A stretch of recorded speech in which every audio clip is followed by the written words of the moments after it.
नमस्कार. झंकार स्टुडिओच्या आजच्या या पॉडकास्टमध्ये खरं तर प्रकाशन, प्रकाशक, पुस्तक निर्मिती या सगळ्या प्रवासामध्ये अनेक संधी उपलब्ध असतात. याचा इतिहास जाणून घेण्याची इच्छा ही प्रत्येकाच्या मनात असते. पण ते सगळं करत असताना तो नेमका प्रवास घडतो कसा, ते कशा पद्धतीने होतं, याच्याबद्दल सामान्य माणूस, कधी-कधी वाचक सुद्धा अनभिज्ञ असतो असं म्हणण्यापेक्षा तो फारसा काही त्या वाटेला जात नाही. पण हे पुस्तक घडताना, हे प्रकाशित होताना अनेकांचे कष्ट असतात, अनेकांची कल्पक बुद्धी या प्रकाशनाच्या मागे असते. आणि म्हणूनच आजच्या या पॉडकास्टमध्ये आपण अशाच एका जुन्या जाणत्या प्रकाशकांना भेटणार आहोत. गेली 35 वर्ष ते प्रकाशन या क्षेत्रात कार्यरत आहेत. अविनाशजी, आपलं मनापासून स्वागत. धन्यवाद. आणि खरं तर म्हणजे हा विषय जेव्हा झाला की आपण या विषयांवरती पॉडकास्ट करूयात आणि या विषयामध्ये ज्या संधी उपलब्ध आहेत त्या संधींचा विचार करता येणाऱ्या पिढ्यांना, येणाऱ्या नवीन मुलांना या क्षेत्राकडे कसं आकर्षित करता येईल बरोबर. याच्याबद्दलचा काही उहापोह झाला. आणि मग अर्थातच सत्यजित दादा आणि दळवी काका दोघांनी सांगितलं की आपण प्रकाशकांना या प्रोसेसमध्ये, या पॉडकास्टमध्ये, या मुलाखतीमध्ये, चर्चेमध्ये नक्की बोलत, कारण त्यांच्याकडनं आपल्याला माहिती करून घेणं, जाणून घेणं जास्त संयुक्तिक ठरेल. कारण मी वाचक म्हणून, कारण पहिलाच प्रश्न मी एवढा प्रोलॉन का करतोय त्याच्या पाठीमागची भूमिका पहिल्यांदा विशद करतो. वाचक म्हणून वाचनामध्ये येणारा कॉन्टेंट हा आम्ही वाचत असतो, बरोबर. पण प्रकाशक म्हणून तो त्याचं प्रकाशन करायचं, तो लोकांसमोर आणायचा. ते आणण्यासाठी त्या क्षेत्राची माहिती ही तिथपासून असणं हे अत्यंत गरजेचं आहे. अगदी बरोबर. आता गेली 35 वर्ष तुम्ही या प्रकाशनाच्या क्षेत्रात आहे, तर या क्षेत्राची ओळख जर सर्वसामान्यांना करून द्यायची झाली तर ती कशी करून देणार?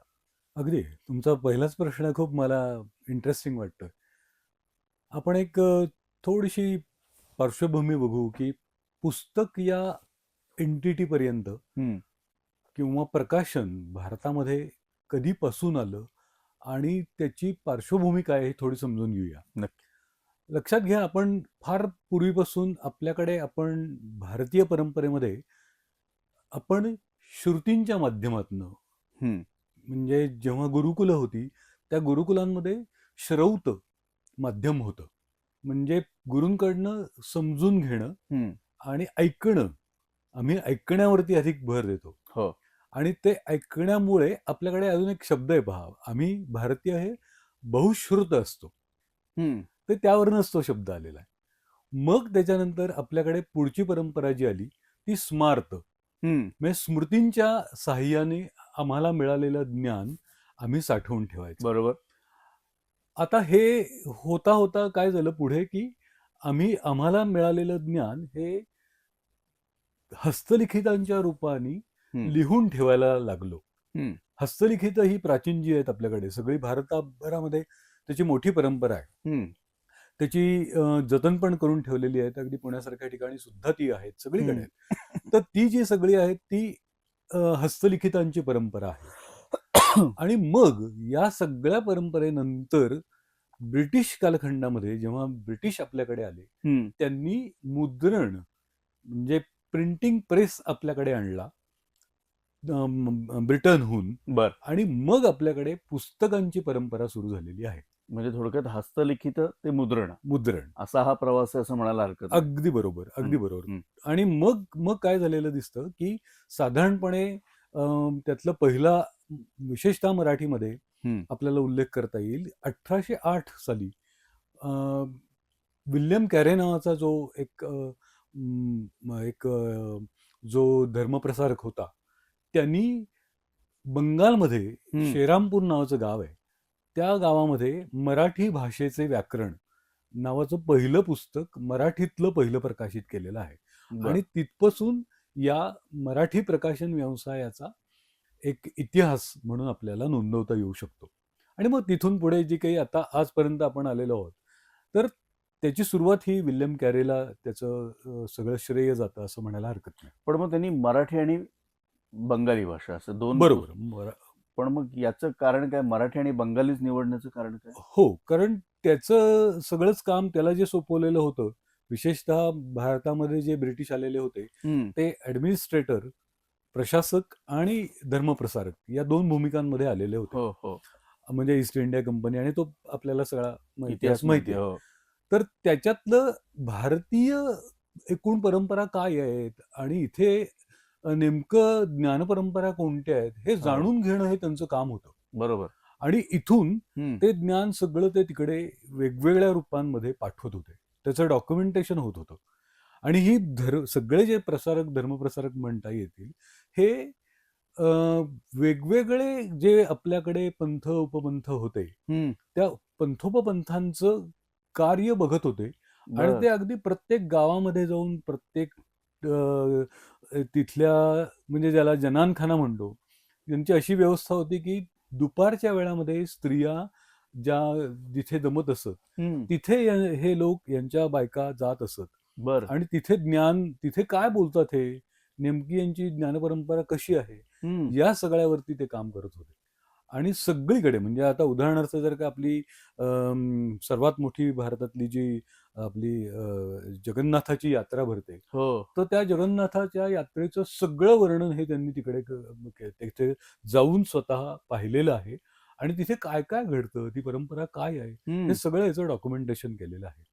आणि मग बापरे. ते तिकडे पाठवत असत. ही त्यामुळे मग ती परंपरा त्यांनी ते, कारण त्यांना समजून घ्यायचं होतं हे. मग मराठी घरामध्ये समजा तुम्ही गेलात, मराठी एखाद्या गावामध्ये गेलात, तर तिथली भाषा यायला हवी हवी तुम्हाला. आणि म्हणून त्यांनी ते, आणि बरं इथे आपल्याकडे कोणतीच तसा, म्हणजे आपण काहीच नव्हतं तयार केलेलं. म्हणजे आपल्याकडे आज जो काही आपल्याला सिलेबस दिसतात, असे सिलेबस कधीच आपण तयार केलेले नाहीत, कारण आपण त्या परंपरेतले नाहीच आहोत. आम्ही थेट ज्ञान घेणाऱ्यांपैकी आहोत.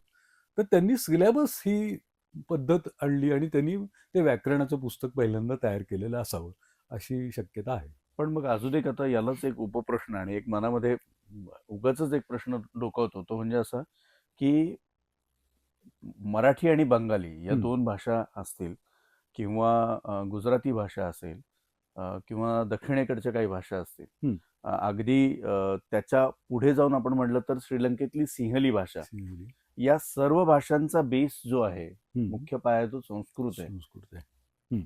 बरोबर. आणि त्यातल्या त्यात मराठी, बंगाली आणि गुजराती ह्या जवळपासच्या भाषा आहेत. अगदी म्हणून मराठी व्याकरण आणि बंगाली व्याकरणाचा काही त्यांनी असा काही संदर्भ कुठे काही सापडतो का? मला असं वाटतं की ते म्हणजे एकूणच बंगाल आणि महाराष्ट्र हे त्या काळातले जर का लक्षात घेतले आपण, तर इथली जी सामाजिक परिस्थिती जी होती ती, आणि त्याच्या विरोधात किंवा ते चळवळ म्हणून काम करणारे जे लोक होते, ते या 2च क्षेत्रांमध्ये, राज्यांमध्ये होते. म्हणजे उदाहरणार्थ त्यावेळेला तिकडे राजाराम मोहन राय होते, किंवा इकडे टिळक, आगरकर आणि त्यावेळची जी सगळी मंडळी होती, अगदी फुल्यांपर्यंत आपण नाव घेतलं पाहिजे. तर ती सगळी मंडळी जी होती ती काम करत होती. आणि त्या एकूणच सामाजिक ज्या काही चळवळींच्या करता म्हणून, आणि त्यांना तिथे बरंच खाद्य मिळत होतं, आणि ते खाद्य मिळत होतं म्हणूनच ते त्यांनी मराठी आणि बंगाली, कारण एक आपण जर का बघितलं तर भारतीय राष्ट्रवादाची परंपरा ही सुरुवात झाली ती बंगालमध्ये झालेली आहे. आज ज्याच्यावरती आपण बरेच जण सगळे सार्वत्रिक चर्चा सुरू आहे. तर ती जी राष्ट्रवादी म्हणून भूमिका होती आपल्याकडे सुरू झालेली, तर ती तिथेच होती, आणि म्हणून त्यांनी त्याचा अभ्यास केलेला असावा, 2 भाषांचा अभ्यास केलेला असावा. आता खरं तर तुम्ही माझ्या पहिल्याच प्रश्नामध्ये ओळख पण सांगितली, आणि दुसरा जो प्रश्न होता तोही त्याच्यामध्येच तुम्ही इन्क्लूड केला, की त्याचा इतिहास आणि साधारण त्या क्षेत्राची पार्श्वभूमी काय आहे ती सुद्धा तुम्ही सांगितली. काळे सर, प्रकाशक किंवा प्रकाशनगृह सुरू करण्यासाठी साधारणपणे एखाद्या प्रकाशकांनी किंवा नवीन व्यक्तींनी या क्षेत्रामध्ये यायचा जर विचार केला, तर त्याला काही नियम, अटी किंवा काही संकल्पना अशा आहेत का? त्या संकल्पनेच्या आधारे त्या नियमांच्या सगळं नियमांचं पालन करत करत स्वतःची प्रकाशन संस्था काढावी, असं काही नियम आहेत का त्याला? त्याला पुन्हा मी थोडीशी आत्तापर्यंतची पार्श्वभूमीच थोडी सांगेन. आपल्याकडे कसं झालंय, मी आत्ताच जो उल्लेख केला की मुळात प्रकाशन व्यवसाय सुरू करण्या अगोदर आपल्याकडे मुद्रण व्यवसाय आला. मुद्रणातनं प्रकाशन पुढे आलेलं आहे. मूळ जे आहे ते मुद्रक मराठीची जरी आपण परंपरा जर बघितली प्रकाशनाची, तर सगळे अगोदरचे जे प्रकाशक आहेत पहिल्या पिढीतले, हे सगळे पहिले मुद्रक आहेत. बर. म्हणजे उदाहरणार्थ जर का निर्णय सागर प्रेस हे जर बघितलं तर ते प्रिंटिंग प्रेस येतो. मौज सारखं जर का प्रकाशन बघितलं आपण, जे भागवतांचं, श्रीपू भागवतांचं नाव आपण प्रामुख्याने घेतो, मौज प्रकाशन गृह, हे पहिल्यांदा प्रिंटिंग प्रेस आहे. कालनिर्णय आज आपण जे पाहतो तो देखील पहिला मुद्रण व्यवसाय. आणि असे अनेक लोक हे पहिल्यांदा प्रिंटर होते ते. बर. आणि मग त्याच्यातनं ते प्रकाशन व्यवसायाकडे वळलेले आहेत. कारण असं झालेलं असणार की तिथे अनेक लेखकांचा राबता त्यांच्याकडे आलेला असणार आणि आमचं पुस्तक हे प्रकाशित करायचंय. किंवा असंही झालेलं आहे, सुरुवातीच्या काळामध्ये आपण पहिल्यांदा जी सुरुवात केली ती धार्मिक प्रकाशनांपासून केली. मी त्याला धार्मिक प्रकाशनाचं नाव म्हणून म्हणतोय, तसा उल्लेख नाही करायचा मला. संत साहित्य किंवा वेगवेगळ्या पंथांमध्ये आपल्याकडे ज्या काही परंपरा आहेत, धार्मिक परंपरा, संस्कारांच्या परंपरा, त्याच्याकरता लागणारं साहित्य हे पहिल्यांदा प्रकाशित झालेलं आहे आपल्याकडे. म्हणजे उदाहरणार्थ आपण म्हणूया की ज्ञानेश्वरी असेल, तुकारामांची गाथा असेल, एकनाथांची ग्रंथ असतील किंवा तत्सम भागवत, असे सगळे जे काही ग्रंथ आहेत हे पहिल्या पिढीतनं ते प्रकाशित झालेले आहेत. आता तुमच्या पुढच्या प्रश्नाकडे आपण येऊ की मग प्रकाशन व्यवसाय बाबा कसा, तर प्रिंटरकडनं, मुद्रणाकडनं प्रकाशनाकडे जर का आलेलो असू आपण, तर ज्याप्रमाणे मुद्रण व्यवसायाला कोणत्याही प्रकारच्या काही शैक्षणिक किंवा कसल्याही अटी नाहीत, तशाच प्रकाशन व्यवसायाला आजही कोणतीही अट नाहीये. तुमच्याकडे एक फक्त तुम्ही ज्या वेळेला प्रकाशन व्यवसाय सुरू करता तर सामान्यपणे शॉप ऍक्ट लायसन्स याच्या जागा सुद्धा लागत नाही. शॉप ऍक्ट लायसन्स असलं की पुरेसं आहे. इतक्या सामान्य अटीवरती तुम्ही प्रकाशन व्यवसाय सुरू करता. हा थोडा गंभीर वाटतो मला प्रकार, पण तरी सुद्धा मला असं वाटतं की म्हणजे आहे तो सोपा, पण सहज करायला गेलं तर अवघड आहे अशा अर्थाने. खरं तर खूप अवघड म्हणण्यापेक्षा मला तो जबाबदारीचा वाटतो. म्हणजे काय वाटतं की जसं आपण एखाद्या वकिली व्यवसाय सुरू करण्याकरता तुम्हाला बार काउन्सिलची मान्यता लागते, सीए होण्याकरता सुद्धा काही मान्यता लागतात, आर्किटेक्ट व्हायला तुम्हाला मान्यता लागतात, तशा काही असायला हव्यात. खरं तर इथे जर का तसं स्ट्रक्चर उभं राहिलं आणि तशा काही आपण पद्धती जर का सुरू झाल्या तर त्या खरंच आवश्यक आहेत. याचं कारण फक्त मला असं वाटतं की कोणीही यावं या व्यवसायामध्ये, त्याला अट बंधन मला मी असं वाटत नाही. पण ज्या वेळेला त्याची जबाबदारी म्हणून घ्यायची आम्हाला, तर ती जबाबदारी म्हणून ते काम करताना माझ्या नेमक्या जबाबदाऱ्या काय आहेत तर त्या कळण्याकरता म्हणून तरी. म्हणजे काय तर मी थोडक्यात माझी एक जो विचार आतापर्यंतच्या अनुभवातून येतो, तर मला असं वाटतं की एक पुस्तक, त्या निमित्ताने असलेला एक लेखक आणि त्याच्याही अगोदर तो विषय, हे तीनही अतिशय जबाबदारीने ज्याला सांभाळता येतील तर ते उत्तम. अदरवाईज तो विषय, तो लेखक आणि ते पुस्तक वाया जाण्याच्या शक्यता खूप असतात. आणि असा विषय वाया जाऊ नये अशी माझी फार कळकळीची अपेक्षा आहे असं म्हणलं तरी चालेल. पण मग आता अविनाशजी, तुम्ही आता पुन्हा काय म्हणू ज्याला आपण विषय आणि या सगळ्या गोष्टींना, आता तो खरं तर प्रश्न आपल्या प्रश्नावलीमध्ये नाहीये, पण तो आत्ता बोलता बोलता माझ्या मनामध्ये आला की एखाद्या विचार तुमच्या मनामध्ये असतो आणि बरोबर त्याच्या विरुद्ध दिशेचं पुस्तक जर तुमच्याकडे आलं, तर प्रकाशक म्हणून भूमिका पार पाडताना थोडीशी संभ्रमावस्थेमध्ये आपण असतो की हे विचार मला नाही पटत आहेत. कारण ते लिखाण जेव्हा तुमच्याकडे विपुल प्रमाणातलं लिखाण तुमच्याकडे येतं, ते वाचल्याच्या नंतर तुमच्या असं लक्षात येतं की हे लिखाण, ह्याच्यातले संदर्भ चुकीचे आहेत, हे चुकीचे आहे, ते चुकीचे आहे, सगळं चुकीचं आहे. पण आत्ता माझ्यातला प्रकाशक व्यावसायिक दृष्ट्या मी त्याच्याकडे जावं का मी माझ्या मनाकडे जावं? काळेसर कुठे जातात नेमके? फारच अगदी खूप तुम्ही औचित्यपूर्ण हा प्रश्न मला विचारलेला वाटतं. एक पहिली गोष्ट म्हणजे आपण लक्षातच घेतली पाहिजे, ज्या अर्थाने मी म्हणतोय की प्रकाशन ही जबाबदारी आहे, तर ती जबाबदारी होताना, असताना, ती सांभाळताना, ती पेलताना माझ्या कोणत्याच भूमिका नाहीयेत प्रकाशक म्हणून. नाही नाही, पण मी प्रश्न याच्यासाठी विचारला. सांगतो ना, हा. सांगतो तुम्हाला की प्रकाशक म्हणून माझी कोणतीच भूमिका नाही आहे.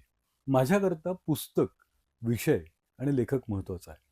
आता पुस्तक महत्वाचं म्हणजे काय, त्याच्याही अगोदर विषय महत्वाचा म्हणजे काय, तो आजच्या समाजाला आम्ही नेमकं काय द्यायचं आहे या दृष्टीने ते महत्वाचं आहे. म्हणजे मला प्रकाशक म्हणून सामाजिक परिस्थितीचं काय भान आहे, किंवा मी येत्या म्हणजे पुढच्या 25 वर्षांच्या कालखंडामध्ये इथे काय परिस्थिती असेल, असावी, या दृष्टिकोनातनं मी जर का विचार केला तर माझी भूमिका फार महत्वाची असेल प्रकाशक Actually, म्हणून.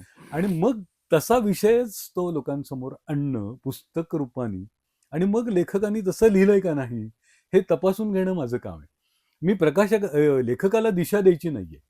नाही नाही, दिशा मी असं नाही, मी काळे सर, मी कुठल्या संदर्भात की कारण तुमची जी भूमिका आहे ती तसं पाहिलं तर खूप क्रुशल भूमिका आहे. अगदीच. कारण प्रकाशकांनी पुस्तक आणल्याशिवाय, प्रकाशन केल्याशिवाय ते पुस्तक बाजारात येणारच नाहीये. अनेकदा आपण असं बघतो, आणि थोडंसं म्हणजे सिलेबसच्या बाहेरचे प्रश्न येते, काही संदर्भहीन पुस्तकं बाजारामध्ये येतात आणि ती पुस्तकं आल्याच्या नंतर त्या संदर्भामध्ये घेऊन त्याच्यावरती न्यूज चॅनलमध्ये डिबेट केले जातात. म्हणजे म्हणून मी म्हटलं की प्रकाशकाकडे ती जबाबदारी आहे की त्या लेखकाचे जे विचार आहेत ते त्याच्यापुरते आहेत. मग असे काही डिस्क्लेमर्स प्रकाशकांकडून त्या लेखकांसाठी किंवा ते पुस्तक प्रकाशित होताना असे काही डिस्क्लेमर आपण देणं अपेक्षित आहे का? अजिबातच नाही. किंवा असं काही की जेणेकरून समाजामध्ये तेढ निर्माण होणार नाही, जेणेकरून विचारांची ससेहोलपट होणार नाही, किंवा विचार एकीकडून दुसरीकडे उगाच प्रवाहित होणार नाही. हे मात्र नक्कीच, हे नक्कीच. डिस्क्लेमर पेक्षा मी त्याला असं म्हणेन की आपल्याला म्हणजे लेखक आणि प्रकाशकांना एकत्रितपणे नेमकी त्याची भूमिका काय आहे आणि ती भूमिकाच मांडणं आणि ती समाजाच्या हिताचीच असणं, या सगळ्या भूमिका प्रकाशक लेखकांनी एकत्रपणे मांडल्याच पाहिजेत, केल्याच पाहिजे. कारण माझा पुढचा प्रश्न जो आहे तो त्याच अनुषंगाने आहे की प्रकाशन गृहातली प्रकाशकाची जबाबदारी, त्याची कामं, त्याची दृष्टी, बरोबर, आणि एकूण दृष्टिकोन आणि त्याचं विजन काय असेल पाहिजे. मी आत्ताच्या अगोदरच्याही प्रश्नात तुम्हाला उत्तर दिलं तेच मी थोडं विस्ताराने सांगेन की विशेषतः आजच्या काळामध्ये आणि येणाऱ्या काळामध्ये पुस्तक नेमकं कोणत्या विषयावरती अपेक्षित आहे, कोणत्या विषयावरती असलं पाहिजे. मुळात एक लक्षात घ्या, आपल्याकडे अजूनही मला जे दिसतं चित्र प्रकाशनांचं किंवा पुस्तकांचं, तर आमचा समाज ना अजूनही चाकोरीबद्ध ज्याला आपण साहित्य म्हणतो त्याच्यातनं बाहेर पडत नाहीये. ही आमची आत्ताची माझं एक निरीक्षण आहे की ते या अर्थाने की इथे अजूनही ललित अंगानी कर्मणूक प्रधान मनोरंजनात्मक लेखनालाच आम्ही साहित्य म्हणतो आहोत. तर इथून पुढच्या काळामध्ये आम्हाला त्याचा जो व्यास आहे, त्याची जी एकूण वर्तुळ आहे ते विस्तृत केलं पाहिजे आणि वैचारिक वाङ्मय किंवा समाजाला दिशा देणारं काहीतरी आम्ही काळाला अनुसरून असलेलं किंवा पुढच्या काळाची पावलं ओळखून असं काहीतरी आम्ही प्रकाशित केलं पाहिजे. आणि मग ती जबाबदारी प्रामुख्यानं प्रकाशकाची आहे. ती अर्थातच लेखकांनी सुद्धा ती पाळली पाहिजे. असे लेखक निर्माण करण्याची क्षमता ही प्रकाशकांमध्ये आहे, ती क्षमता देखील आम्ही वापरली पाहिजे. आता तुम्ही म्हणताय त्याप्रमाणे इथे काय काय माझ्या जबाबदाऱ्या काय काय असतात, तर मी असे लेखक शोधले पाहिजेत. प्रकाशकांनी लेखकांना लिहितं करताना त्याच्या लेखनाचा आकृतिबंध कोणताही असू दे, तो फिक्शन असेल, नॉन फिक्शन असेल, कादंबरी असेल, कथा असेल, कोणताही असेल, तो वैचारिक सुद्धा असेल, पण ते जे मांडायची, जी भूमिका त्याच्यातली घ्यायची आहे ती समाजाला, काळाला आणि येत्या काळाला भविष्यवेधी अशी जर का ती असेल ना, तर ती अधिकच आवश्यक आहे असं मला वाटतं. ही प्रकाशकाची प्रामुख्यानं महत्वाची असलेली भूमिका आहे. त्यांनी फक्त मगाशी आपण जे बोललो तसं व्यावसायिक पद्धतीने फक्त असू नये, कारण हा व्यवसाय नाहीये, केवळ व्यवसाय नाहीये असं मला, केवळ व्यवसाय नाहीये हे मला महत्वाचं वाटतं. कारण पुस्तक ही एक सांस्कृतिक घटना आहे. पुस्तक ही काही विक्रीची केवळ वस्तू नव्हे. आणि मला जर का असं जे काही होतं येतं की पुस्तक हे विक्रीचं साधन म्हणून पाहिलं जातं, तर ते मला जरा त्रासदायक वाटतं नेहमी, की अरे विकू नका ते आपल्याला, कारण ती वैचारिक देवाणघेवाणीची एक ती ताकद आहे ती, आणि ती वस्तू आहे तशी. तर त्या दृष्टीने त्याच्याकडे वा गांभीर्यानं बघितलं पाहिजे आपण. वा वा वा. याच्यातून तुमचं विजन जे आहे फक्त व्यावसायिक दृष्टिकोन न ठेवता विचारांचं ज्याला आपण आदान प्रदान म्हणतो, आदान-प्रदान म्हणतो. वैचारिक तुम्ही तुमची देवाणघेवाण जिथे होते. बरोबर. वा वा. खरं तर आता तुम्ही दृष्टिकोन, विजन याची हिस्ट्री काय आहे, जबाबदाऱ्या कशा पद्धतीने पार पाडाव्यात, त्याचे काही ठोकताळे नियम काही असावेत का, याच्या बाबतीत म्हणजे अविनाशजी तुम्ही बऱ्यापैकी आग्रही आहात. आता खरं तर हे सगळं घडत असताना आत्ताची परिस्थिती आपण बघतो तर वर्तमानातली राष्ट्रीय आणि स्थानिक पातळीवर सुरू असलेली एकूणच प्रकाशकाची, प्रकाशन संस्थेची, व्यवस्थेची याची गती ही ऊर्ध्वाय दिशेला आहे का अधराय दिशेला आहे? मग त्याला तो गतिशील होतोय का आता स्टॅग्नंट झालाय, की त्याला अजून काही त्याला गरज आहे? काय होतंय माहिती का, आपल्याकडे जे एकूण आत्तापर्यंत प्रकाशन क्षेत्रामध्ये जे लोक अनेक वर्ष, काही प्रकाशन संस्था आमच्या 100 150 वर्ष जुन्या आहेत. हो हो. तर त्यांच्याकडे जेव्हा मी पाहतो ना, आणि त्यांनी केलेलं काम हे फारच उच्च दर्जाचं आहे, आणि त्यांनी निष्ठेने काम केलेलं आहे. वैचारिक त्यांच्या काहीतरी भूमिका होत्या, त्यांची एक वैचारिक स्तर होता त्यांचा. मात्र ती जर का लिगसी, ती जी परंपरा आहे या मराठी प्रकाशन व्यवसायाची आणि राष्ट्रीय पातळीवरच्या पण, तर ती मला खूपच महत्वाची वाटते. आणि नवीन येणाऱ्या प्रकाशकांनी जर का कोणाला यायचं असेल तर त्यांनी ती अगोदर समजून घेतली पाहिजे. म्हणजे कसं, तर आमच्याकडे कोणतंही साहित्य निर्माण करताना त्याच्याकरता आवश्यक असलेल्या ज्या काही एकूण ती जी प्रक्रिया आहे ना, प्रकाशनाची प्रक्रिया, त्या सगळेजण व्यवस्थित पाळत होते.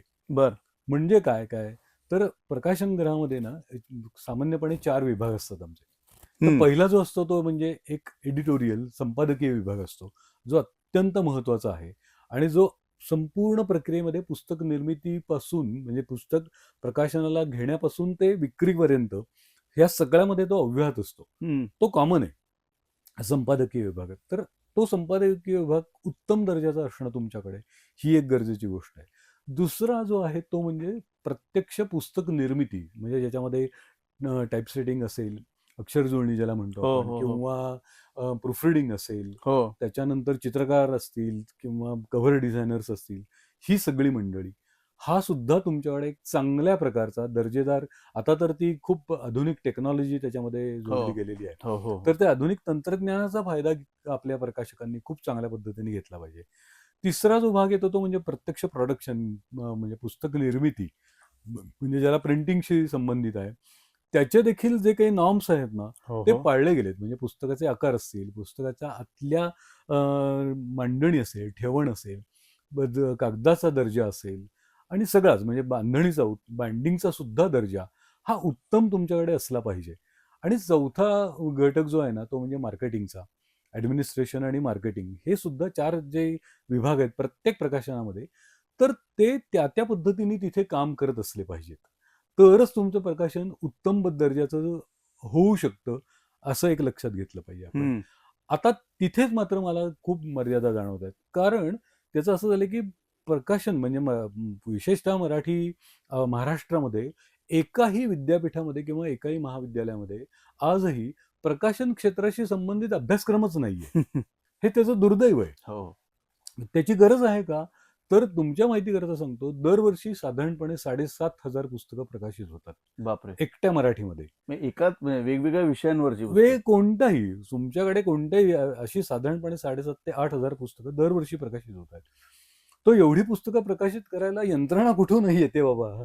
तर ते असं लक्षात येतं की हॅपहॅझार्डली चालू आहे, ते सुरू आहे, कोणीतरी प्रूफरिडिंग करते, जॉब आहे असं म्हणाला, आणि मग त्याच्याप्रमाणे ते होतंय.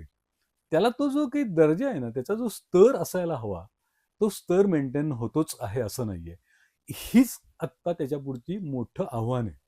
जर का समजा उत्तम प्रकाशन व्हायचं असेल, उत्तम पुस्तक निर्मिती व्हायची असेल, उत्तम विषय लोकांसमोर यायचे असतील, बरोबर, तर आम्हाला चांगले संपादक, चांगले मुद्रित शोधक, ज्यांना जे निष्ठेने काम करतील, आणि सगळंच म्हणजे एकूण प्रकाशनातल्या ज्या काही 4 टप्पे जे आहेत किंवा 4 विभाग जे आहेत ते चांगल्या पद्धतीने काम करणारे असायला हवेत असं मला वाटतं. पण मग तुम्ही आता जेव्हा मला म्हणताय की काही प्रकाशन संस्था ज्या आहेत त्या गेली अनेक वर्ष कार्यरत आहेत, बरोबर. पण मग लेखकांचा, कवींचा ओढा त्यांच्याकडेच आहे असं म्हणायला हरकत नाही का? त्यांनी जी प्रकाशित केलेल्या त्यांची जी ग्रंथसंपदा आहे ती इतकी प्रसिद्ध झाली की त्याच्यानंतर लोक त्याच प्रकाशकाकडे किंवा त्याच प्रकाशन संस्थेकडे जास्त प्रमाणात आकृष्ट झाले, असं काही वाटतं का? असं होणारच ना, साहजिकच आहे ते, अगदीच जे साहजिक उत्तम आहे. प्रॉडक्ट देणार देणार त्यांच्याकडे, कारण त्यांना मोठी एक पार्श्वभूमी आहे, परंपरा आहे बर आणि अशांकडेच पहिल्यांदा प्राधान्याने लोक जातात. फक्त मग काय होतं की त्यांनी जेव्हा नकार दिला की मग इतर प्रकाशकांकडे ते येतात, हरकत नाही. असं साधारणपणे दिसतं आणि मग इतर प्रकाशकांकडे जाऊन ते त्यांचं साहित्य प्रकाशित होतंय. याला पर्याय म्हणून असंही झालेलं आहे, अनेक अनेक लेखक स्वतः प्रकाशक झालेले आहेत. बर हो, असंही झालेलं आहे. म्हणजे नुसतं सेल्फ पब्लिशिंग नाही बरं का. ते सेल्फ पब्लिशिंग हा एक स्वतंत्र प्रकार घडतोच आहे आपल्याकडे. त्याची कुठेच नोंद नाहीये. मी या 7,500 मध्ये म्हणलं त्याच्यामध्ये. तर गंमत अशी आहे की माझंच पुस्तक मी पहिल्यांदा प्रकाशित केलं. मग मला कळायला लागलं की अरे आता मला जमायला लागलं की प्रकाशन. आणि मग मला माहिती झालं सगळं कसं करतात हे लोक ते. आणि मग मी आता इतरांची पुस्तकं करायला घ्यायला लागलो. असं सुद्धा इथे घडतंय. पण मग मला अगदी म्हणजे हा कदाचित खूप म्हणजे काय भाबडा प्रश्न असेल असं म्हणूयात. मी बाल्यावस्थेतला मुद्दा म्हणत नाही, भाबडा प्रश्न म्हणतोय की प्रकाशकांनी पुस्तक प्रकाशित करणं म्हणजे नेमकं काय करणं असतं? खरंय ते म्हणजे साधारणपणे अशी ती प्रक्रिया असते की जेव्हा कोणीही आमच्याकडे 2 प्रकारे असतात त्याच्यामध्ये. अर्थात लेखक जेव्हा स्क्रिप्ट घेऊन येतो आणि माझं हे पुस्तक आहे बघा, तर त्यावेळेला संपूर्ण प्रकाशकांची टीम जी असते संपादकीय विभागातली ती त्याचं इव्हॅल्युएशन करते. त्याच्यावरती रिव्ह्यू केला जातो, ते लेखन तपासलं जातं, ते प्रकाशनाच्या योग्य आहे का, तो विषय चांगला आहे का, ओके, इथपासून सुरुवात करून ते जर का प्रकाशन योग्य, ज्याला आपण मार्केटेबल सेलेबल करणं, आणि सर्वात महत्वाचं म्हणजे मार्केटेबल सेलेबल पेक्षा सुद्धा मला रिडेबल, हा वाचनीय कंटेंट काय आहे? हा हा हे होतंय की नाही हे बघणं, हे काम सर्वात महत्वाचं केलं जातं. आणि मगच ते प्रकार. आता दुसरा भाग असा असतो की काही वेळेला प्रकाशकच लेखनातलं आव्हान करतात की मला या विषयावरती लिहून पाहिजे आहे. बर, आणि मग तसं सुद्धा लेखक म्हणजे नेमणूक करून, लेखकाला नेमणूक करून लेखकाची, आणि आम्हाला या विषयावरती तुम्ही लिहून द्या, असं सुद्धा आपल्याकडे होतं. आणि ती पण चांगली. हो, अगदी अगदी डिमांड असेल त्याप्रमाणे सप्लाय, त्याप्रमाणे ते केलं जातं. बर सर, आपण आता खरं तर या गप्पांच्या ओघांमध्ये आपण आता उत्तरार्धाकडे आलेलो आहोत. बरोबर. आणि त्यातले 2 प्रमुख प्रश्न जे असं की पुस्तक आणि पुस्तकाभोवती प्रामुख्याने असलेला प्रकाशक. हो. की पुस्तकही आहे आणि त्याच्या भोवती असणारा, कारण तो त्या पुस्तकाला जन्माला घालतोय. बरोबर. म्हणजे जन्माला घालतोय म्हणजे लेखकांनी त्याची संकल्पना मांडली, त्या संकल्पनेचा जन्म होतोय. पण पुस्तक म्हणून जे जन्माला येते ते प्रकाशकांकडून जन्माला येते. त्याला बरेच त्याची बाळणपणं जे आहेत ते तुमचे एडिटोरियल असेल वगैरे सगळे हे सगळे घडतात. या सगळ्या याच्यामध्ये प्रकाशक आणि प्रकाशन गृहाचा संस्थांचं स्थान आत्ताचं, हो, आणि त्याचबरोबर प्रकाशन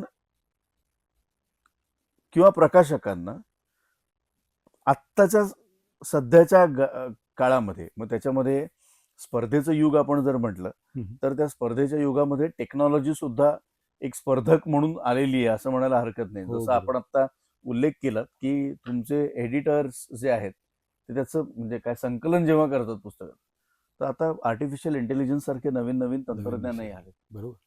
कितपत तुम्हाला हे आव्हानात्मक वाटतं की या सगळ्या टेक्नॉलॉजीचा वापर जर इकडे झाला तर रोजगाराच्या दृष्टीने आपण म्हणू, कारण सगळं शेवटी येऊन गोष्टी थांबतात त्या रोजगारापाशी येऊन थांबतात. रोजगाराच्या दृष्टीने म्हणा, लोकांच्या कल्पकतेकडे म्हणा, बरोबर, आणि हे सगळं करत असताना प्रकाशकाचं स्थान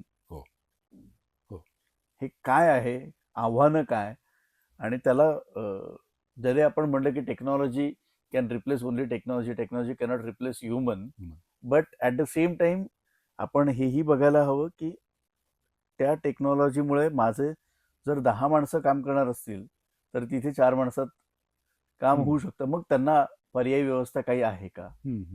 प्रश्न थोडासा दीर्घ मी याच्यासाठी ठेवलाय कारण मला नवीन पिढीतल्या मुलांना, कारण त्यांना ते आर्टिफिशियल इंटेलिजन्स टेक्नॉलॉजी टेक्सेवी पिढी आहे आणि टेक्सेवी असून सुद्धा आम्ही हा ऍक्सेप्टन्स धरून पुढची पावलं टाकतोय, अशा दृष्टीने मला उत्तर अपेक्षित आहे. बरोबर.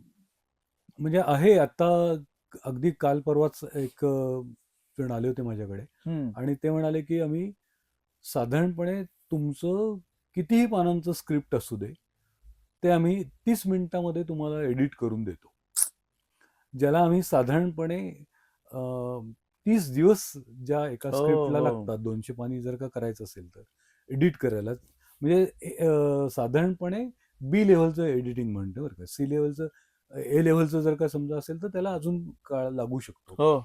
तर असं सांगणारे एक सद्गृहस्थ आले होते. मी त्यांना इमिडिएटली तोंडावरच म्हणलं की हे शक्य नाहीये म्हणून, आणि मग त्याने मला पटवत होते की ते कसं शक्य आहे ते दाखवतो तुम्हाला करून वगैरे. आता लक्षातच घेतलं पाहिजे आपण की मुळात लेखन कोणतंही ही एक नवीन संकल्पना आहे. ती संकल्पना आहे ती लेखकाच्या मनातनं आलेली आहे. ती केवळ लेखकाच्या मनातनं नाहीये, ती त्या प्रतिभेतनं उत्पन्न झालेली आहे. आणि प्रतिभा ही काही AI रिप्लेस करू शकत नाही. त्यामुळे आपण लक्षात असं घेतलं पाहिजे की जिथे त्याची गरज आहे, शक्यता आहे, म्हणजे समजा आम्ही व्याकरणाच्या ज्या सुधारणा आहेत ना त्या AI कडनं मी समजून घेऊ शकतो, वाक्यरचना सुद्धा समजून घेऊ शकतो, पण शब्द नेमके कोणते वापरायचे, भावभावनांचं गणित, करेक्ट, तिथे मात्र मला लेखकच लागेल, तिथे संपादकच लागेल, त्याला काही पर्याय नाहीयेत.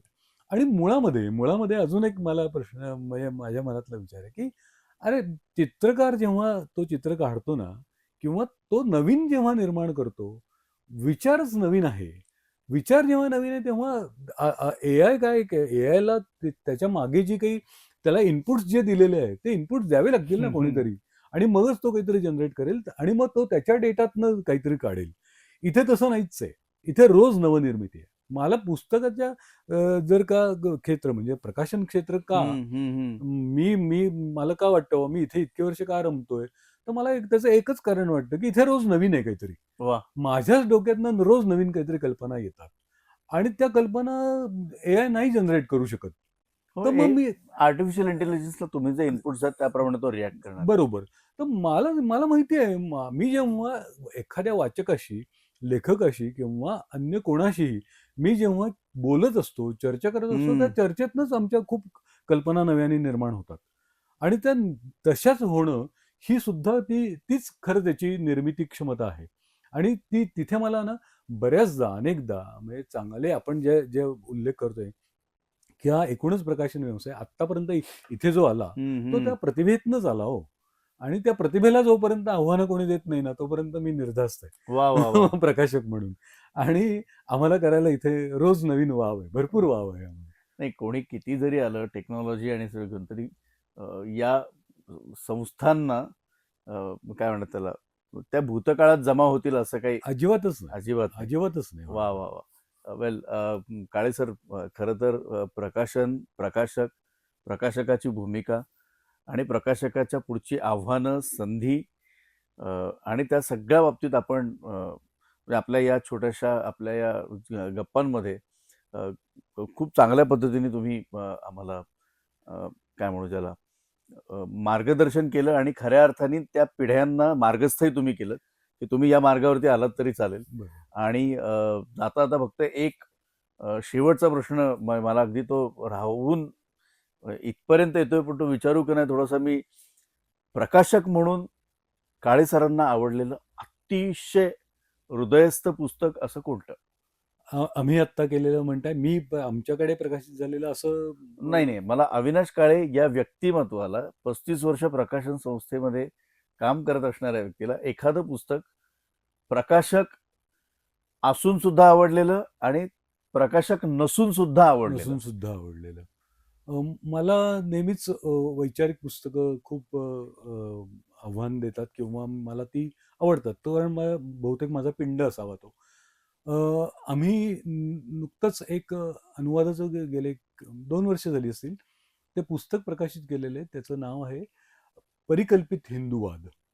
असं बर. त्या पुस्तकाचं नाव आहे. ऑडी जेफ्री नावाचे एक अमेरिकेत असणारे आणि सध्या ऑस्ट्रेलियात असावेत ते. निवृत्त प्राध्यापक आहेत, इतिहासाचे आहेत ते. त्यांनी हे जे मगाशी मी पहिला उल्लेख केला ना, जो विल्यम कॅरेचा, ते विल्यम कॅरे आणि ग्रॅहम विडफ असे 2 मिशनरी आपल्याकडे आलेले होते. आणि ते इथल्या संपूर्ण भारतीय परंपरांच्या प्रेमात पडलेले आहेत ते. आणि मग विल्यम कॅरेने तर खूप काम केलं. म्हणजे त्यांनी विल्यम कॅरेचं वेगळेपण असं होतं की विल्यम कॅरेनी सतीच्या सरणावरती चाललेल्या स्त्रियांना अडवलेलं होतं. बापरे. बर. आणि तो त्यांना सांगायचा की अरे अगं तुमचं काहीही पाप नाहीये, तर तुम्ही जाऊ नका, तुम्ही स्वतःचा विध्वंस करून घेऊ नका. खरंय. आणि एक परदेशी माणूस येतो काय, आणि तो शेवटी त्याला इंग्लंडमधनं राणीच्या तिथून पत्र आलेली होती की अरे तुला पाठवलंय कशा करता आणि तू आलायस करतोयस काय. आणि तो नंतर इथून जाईच ना. आणि मग त्यांनी पहिलं मराठीतलं पुस्तक प्रकाशित करून आपल्यावरती केवढे उपकार केलेले आहेत. आणि एकूणच प्रकाशन व्यवसाय मी जो आज तुम्हाला दिसतोय तो विल्यम कॅरेमुळे आहे असं म्हणायला आपल्याला हरकत नाही. तर ते पुस्तकाने माझ्यावरती खूप गारुड केलेलं आहे, प्रभाव पडलेला आहे माझ्यावरती असं वाटतं. ते पुस्तक करतानाच आम्हाला खूप आनंद मिळत होता. परिकल्पित हिंदूवाद हे आम्हीच केलेलं अनुवाद आहे तो मराठीमधला. ते पुस्तक मला खूप आवडलेलं आहे. वा वा वा. काळे सर, तुमच्याकडनं अशीच छान छान काय म्हणू त्याला माहिती म्हणू आणि उत्तम उत्तम प्रकाशन तुमच्याकडे होऊ देत आणि उत्तम उत्तम लेखन साहित्य, वाचन साहित्य हे तुमच्याकडे उपलब्ध होऊ देत कायमस्वरूपी. आणि तुमच्या सर्व भविष्यातल्या सर्व तुमच्या प्रोजेक्ट्सना मनापासून शुभेच्छा. थँक्यू आणि सो मच. पुन्हा नक्की भेटूयात. धन्यवाद. धन्यवाद. धन्यवाद. धन्यवाद. थँक्यू.